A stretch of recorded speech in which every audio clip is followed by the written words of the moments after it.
Bienvenidos a un nuevo video. En esta oportunidad quería simplemente hablar acerca de mi reciente obsesión con Doom, el cual he estado jugando en la Steam Deck aprovechando la última reedición lanzada por Night Dive Studios hace unos meses atrás. Estos son los Dooms 1 y 2 originales de toda la vida, pero esta vez corriendo sobre el motor de Night Dive Studios, el Kex Engine, además de contar con una serie de features adicionales. De hecho, por lo que entiendo, si ya contabas con una edición relativamente reciente, puedes actualizar gratuitamente a esta última reedición. Un aspecto interesante de este relanzamiento es que incluye casi todas las expansiones que podríamos considerar canónicas de los Doom 1 y 2 originales. Uno de estos ejemplos es Sigil, el cual fue desarrollado por John Romero, co-creador de Doom, hace unos cuantos años atrás. Incluso desarrollaron un set de episodios en forma exclusiva para esta edición, Legacy of Rust, y de lo que he podido jugar hasta ahora, tanto el diseño de niveles como la música me han encantado.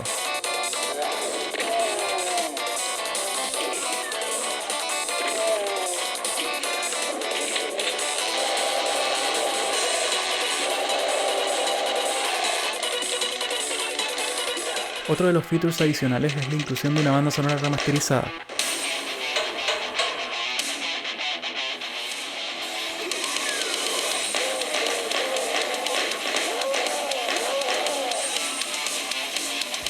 Aunque si quieres escuchar algo más similar a cómo sonaba la música en los 90, puedes utilizar el modo original, que por lo que entiendo se asemeja a las tarjetas de sonido de los 90 tipo Sound Blaster o Adlib. Yo tengo que admitir que normalmente prefiero jugar con bandas sonoras que suenan más cercanas a cómo sonaba el juego en la época, pero apenas probé la banda sonora remasterizada me di cuenta que le pegaba muy bien al juego y a la acción, por ejemplo, de ir agarrando demonios a escopetazos y cosas similares.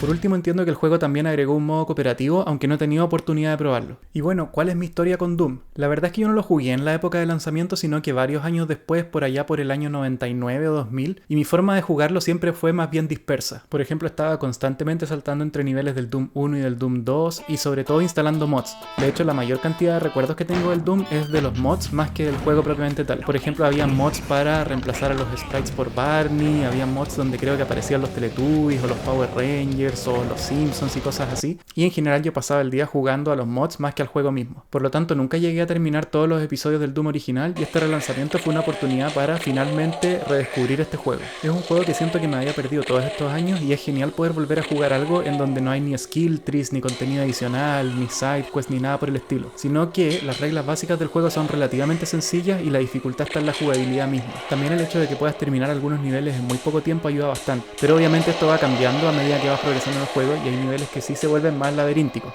pero aún así creo que nunca estuve más atascado de, no sé, 15 minutos o algo similar en un nivel. Por último, no quería dejar de mencionar un par de libros relacionados a Doom que he estado leyendo. El primero es Masters of Doom de David Kushner.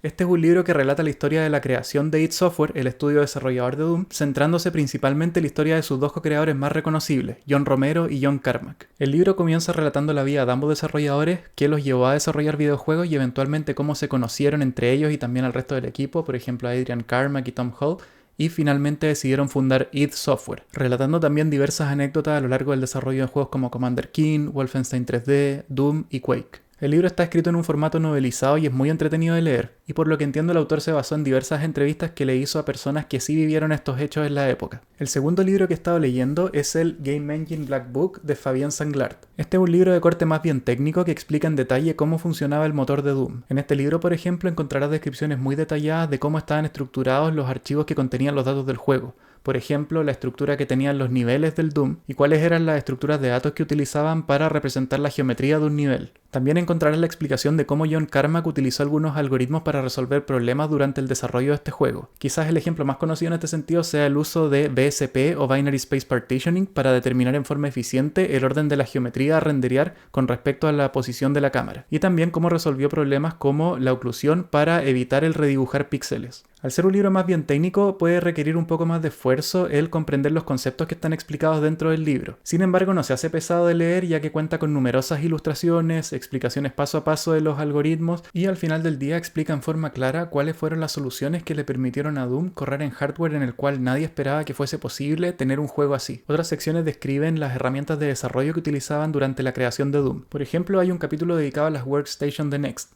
la compañía que fundó Steve Jobs cuando lo sacaron de Apple a mediados de los 80, ya que estos eran los equipos que utilizaron durante el desarrollo de Doom. La verdad es que es un libro fascinante si te interesan estos temas. Y eso sería todo por este video, espero que les haya gustado y nos vemos en el próximo. ¡Hasta luego!